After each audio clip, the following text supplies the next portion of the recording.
হেজালপুর সরকার জিন্দাবাদ জিন্দাবাদ জিন্দাবাদ Hejalpur long live AAMSU long live AAMSU জিন্দাবাদ হেজালপুর সরকার জিন্দাবাদ হেজালপুর সরকার জিন্দাবাদ হেজালপুর সরকার লং লিভ ক্ষমা করে দিয়ে আর মোর কারণে দোয়া করে যাতে মই বাদিন বিলাকক চাকরি উত্তরণের কারণে কথা কই যাব পারো আন্দোলন করে যাব পারো সংগ্রামত বাদ রাখিব পারো এইখিনি কথা কই মই পুনৰবাৰ সকলোৰে ওচৰত আমসু শক্তিশালী কৰাৰ আশাৰে এটি আমসু জিন্দাবাদ ধৰি একত্ৰিতভাৱে শেষ কৰাৰ বাবে আমসুৰ মঞ্চত মোৰ লগত আপোনালোকে দিব বুলি মই আশা ৰাখিছো আমসু জিন্দাবাদ আমসু জিন্দাবাদ আমসু জিন্দাবাদ আমসু জিন্দাবাদ আমসু জিন্দাবাদ আমসু জিন্দাবাদ আমসু জিন্দাবাদ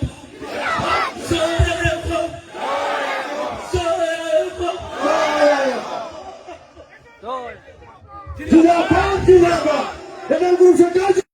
সংখ্যালঘুসকলৰ নাগৰিকত্বৰ সমস্যাৰ লগত যুঁজিবলৈ আহ্বান কৰিছো চেষ্টা কৰিছো আজি দুজনকে বলিষ্ঠ সভাপতি আছে ইয়াত আব্দুল ৰহিম আহমেদ ডাঙৰীয়া আইজুৰ ৰহমান ডাঙৰীয়া যেতিয়া মই সাধাৰণ সম্পাদকৰ দায়িত্ব লৈছিলো তেতিয়া আমি দুজন আৰু আমাৰ লগত আছিল মনোহৰ চাৰিজন ব্যক্তি আছিলো আমাৰ প্ৰাক্তন সভাপতি মনোহৰ হোসেন এই চাৰিজন ব্যক্তিয়ে অসমৰ পৰা ইমূৰৰ পৰা সিমূৰলৈকে অসমৰ পৰা ইমূৰৰ পৰা সিমূৰলৈকে দৌৰিছিল সংখ্যালঘু জনগণৰ হৈ কাম কৰিবলৈ চেষ্টা কৰিছিল বহু ঘাত প্ৰতিঘাত গৈছে কেতিয়াবা খাব পাইছো কেতিয়াবা খাব পোৱা নাই কেতিয়াবা ৰাতি হোটেল আহি সোমাম হোটেল পোৱা নাই বাৰান্দাতে গোটেই নিশাটো কটাবলগীয়া হৈছে আৰু মই ভাবো যে প্ৰতিজন আমসুৰ কৰ্মকৰ্তা দায়িত্বত থকা কৰ্মকৰ্তাই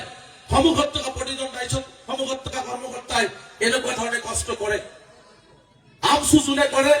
বাহিৰৰ পৰা চোৱা যায় যে সংগঠন কৰে কিন্তু সংগঠনৰ ভিতৰত সোমাই যদি সংগঠন কৰিব লগা হয় তেওঁলোকে অনুভৱ কৰিব যে সংগঠনটো কৰা কিমান কষ্টকৰ গতিকে সেই সংগ্ৰামখন ইমান সহজ সংগ্ৰাম নহয় এই সংগ্ৰামখন ইমান সহজ এইকাৰণেই নহয় ইয়াত মানুহৰ অধিকাৰৰ বাবে যুঁজা হয় বিশেষকৈ সংখ্যালঘুসকলৰ ওপৰত নিৰ্যাতন যি চলিছে এই নিৰ্যাতন প্ৰতিৰোধ কৰিবৰ কাৰণে ইয়াত যুঁজা হয় চৰকাৰৰ বঞ্চনাৰ বিৰুদ্ধে যুঁজা হয় আজি আমি সেই যুঁজবিলাক চলাই থকাৰ মাজতে আমাৰ ওপৰত নাগৰিকত্বৰ নামত যি বোজা জাপি দিয়া হয়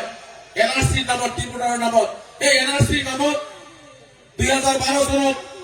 আইজুৰ ৰহমান আব্দুল ৰহিম আহমেদৰ নেতৃত্বত আমাৰ আইনী উপদেষ্টা মুস্তাক খাদ্দা মুস্তাক তেখেতে আজি অহা নাই নাম নললে মই এইটো অকৃতজ্ঞ হম এই মানুহজনৰ চাইলেণ্টলি যি ধৰণে জমিয়ত উলেমা হিন্দুৰ সৰ্বভাৰতীয় সভাপতি আশ্ৰফ মাদানী সাহেব মুস্তাক আহমেদ সাহেবৰ নেতৃত্বত আমসু আৰু জমিয়তে একত্ৰিতভাৱে সংখ্যালঘুসকলৰ বাবে যুঁজিলে এয়া যোনে যোনে ইয়াৰ ভিতৰত থাকে এডভকেটসকলে বুজি পাব এনআৰচিৰ কাম কৰাসকলে বুজি পাব ভিতৰত থাকে যিসকলে বুজি পাব তেওঁলোকে বুজি পাব যে এই এনআৰচিৰ যুঁজখন কিমান কঠিন আছিল আৰু মই বিশ্বাস আছিল যে সদৌ অসম সংখ্যালঘু ছাত্ৰ ইউনিয়ন পৰাজিত সংগঠন নহয় সদৌ অসম সংখ্যালঘু ছাত্ৰ ইউনিয়ন নিজৰ অধিকাৰ বিচৰা সংগঠন গতিকে সদৌ অসম সংখ্যালঘু ছাত্ৰ ইউনিয়নক কোনেও পৰাজিত কৰিব নোৱাৰে গতিকে কোনেও পৰাজিত কৰিব নোৱাৰে জমিয়ত উলেমা হিন্দ ভাৰতবৰ্ষৰ আটাইতকৈ পুৰণা সংগঠন তেওঁলোক কোনেও পৰাজিত কৰিব নোৱাৰে কাৰণ আমি নিজৰ অধিকাৰৰ বাবে যুঁজিছো আমি আমাৰ সংবিধানত দিয়া ৰাজ্যৰ পাবৰ কাৰণে আমি যুঁজিছো আৰু ইনশাল্লাহ আপোনালোকক কথা দিছো সদৌ অসম সংখ্যালঘু ছাত্ৰ ইউনিয়ন মই অৱসৰ ললেও আমাৰ আত্মা এই পৰিয়ালত থাকিব কাৰণ সদৌ অসম সংখ্যালঘু ছাত্ৰ ইউনিয়ন মোৰ আত্মা আৰু এই আত্মা সদায় জাতিৰ বাবে চিঞৰি যাব গতিকে স্পষ্টকৈ আপোনালোকক কথা দিছো যে এনআৰচিৰ যুঁজেই হওক ডিপোৰ্টাৰৰ যুঁজেই হওক আজি উচ্ছেদৰ নামত যি অবৰ্ণনীয় পৰিৱেশ হৈছে শিক্ষাৰ নামত যুঁজেই হওক সদৌ অসম সংখ্যালঘু ছাত্ৰ ইউনিয়ন 2026 চনৰ 1 জানুৱাৰীৰ পৰা নতুন ৰণনীতি নতুন ৰণকৌশল হ'লে নিজৰ অধিকাৰ বিচাৰি লাগিলে ভাঙি চিঙি গৈ হ'লেও নিজৰ অধিকাৰ কাঢ়ি আনিবলৈ চেষ্টা কৰিব গণতান্ত্ৰিকভাৱে সংবিধানে যে ৰাইটছ আমাক লাগিব আৰু সংবিধানে যে ৰাইটছ যদি কোনোবাই দিব নিবিচাৰে আমি কাৰিকৰ আৰু ব্যৱস্থা গ্ৰহণ কৰিব লাগিব এইটো স্পষ্ট আমি সমাজত যুঁজিব লাগিব আজি সমাজত যি ধৰণে হিন্দু মুছলমানৰ মাজত ভাগ কৰিছে যি ধৰণে হিংসা বিদ্বেষৰ সৃষ্টি কৰিব বিচাৰিছে আমি মুছলমানসকলে শদিয়াৰ পৰা ধুবুৰীলৈকে পণ ল'ব লাগিব হিমন্ত বিশ্ব শৰ্মা ডাঙৰীয়া হিন্দু মুছলমান ভাগ কৰিব আৰু আমি হিন্দু মুছলমান সমন্বয়েৰে অসম আগবঢ়াই লৈ যাওঁ এই সংকল্প ধৰ্মীয় সংখ্যালঘু ৰাইজে ল'ব লাগিব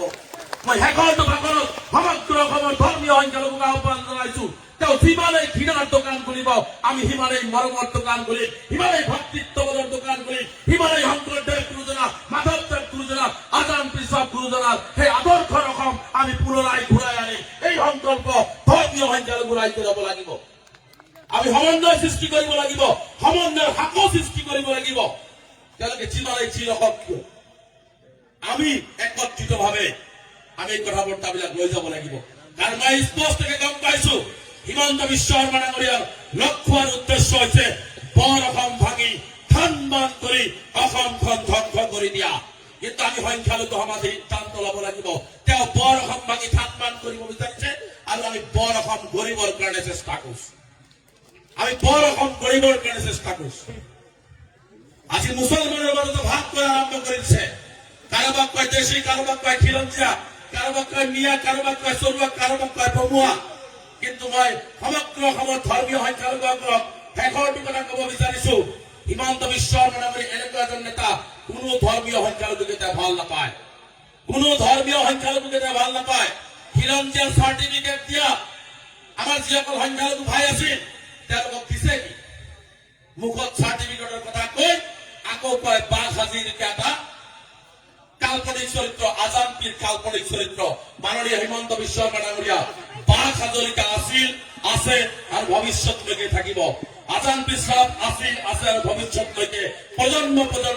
অসমৰ অসমীয়া ৰাইজৰ মাজত ধৰ্মীয় সংখ্যালঘুৰ মাজত থাকিব আপুনি যিমানেই নস্বাত কৰিব নিবিচাৰক আপুনি নস্বাত কৰিব নোৱাৰে আজি দুখৰ বিষয় আজি ভাৰতীয় নাগৰিকক কৈ আছে নেকি সন্দেহজনক মই অসমত থাকিবলৈ নিদিওঁ ইয়াৰ পৰা যাব লাগিব মই হিমন্ত বিশ্ব শৰ্মা ডাঙৰীয়াক মুকলিভাৱে কৈছো আপুনি আছে নেকি মিয়া যিয়ে শব্দ নকওক কিয় আপুনি ভাৰতীয় নাগৰিকৰ গাৰ নোম এডাল চিধা কৰিব নোৱাৰে আপুনি কি বেছিকে কি কৰিব দুখীয়া দৰিদ্ৰ গৰখাৱনীয়া পীড়িত মানুহে ফৰেষ্টত বসবাস কৰিছে পিজিআৰ ভিতৰত বসবাস কৰিছে আপোনাৰ ক্ষমতা আছে আপুনি বন্ধুজাল লগাব এটা কথা মাননীয় মুখ্যমন্ত্ৰী ডাঙৰীয়া আপুনিও মনত ৰাখিব ক্ষমতা চিৰস্থায়ী নহয় আৰু আপুনি যি ধৰণে ভিক্ষা মানুহৰ ওপৰত বলডুজাৰ চলাইছে শিক্ষাৰ অধিকাৰ কাঢ়ি লৈছে মানুহৰ চকুৰ পানী মাটিত পেলাইছে ইয়াৰ হিচাপ এটা হিচাপ অসমৰ ৰাইজেতো ৰাজনৈতিকভাৱে ল'ব ওপৰত থকা মালিকেও কিন্তু আপোনাৰ দল আৰু আপোনাৰ হিচাপ নিশ্চিতভাৱেই ল'ব এই কথাটো মনত ৰখা উচিত প্ৰেচিডেণ্ট আবেগিক হ'ব নালাগে আজি যিটো আমি হাজাৰ জনসাধাৰণৰ সন্মুখত ৰেজাউল কৰিম চৰকাৰ চাহাবক বিদায় দিব লগা হৈছে এই বিদায় আমিও লৈছো আমি আমচুৰ প্ৰেচিডেণ্ট আছিলো আব্দুল ৰহিম আহমেদ আছিল আইজুৰ ৰহমান আছিল ছহিউৰ ৰহমান সবেই বিদায় দিব লাগিব এই আসনখন পাৰ্মানেণ্ট নহয় কিন্তু কথা হ'ল আমি যে বিদায় লৈছো আমি বিদায় লোৱাৰ সময়ত কিন্তু এনেকুৱা স্বাগতম এনেকুৱা অভিনন্দন এনেকুৱা জনসাধাৰণৰ হাজাৰ জনসাধাৰণৰ সমৰ্থন লৈ পেলাই আমি বিদায় লোৱা নাই আমি সৰুকে বিদায় লৈছো আজি গোটেই অসমৰ সংখ্যালঘু আন্দোলনৰ এজন ব্যক্তিও নাই যিজন আজি এই মঞ্চত নাই আমাৰ প্ৰতিষ্ঠাপক সভাপতিৰ পৰা আৰম্ভ কৰি আজিৰ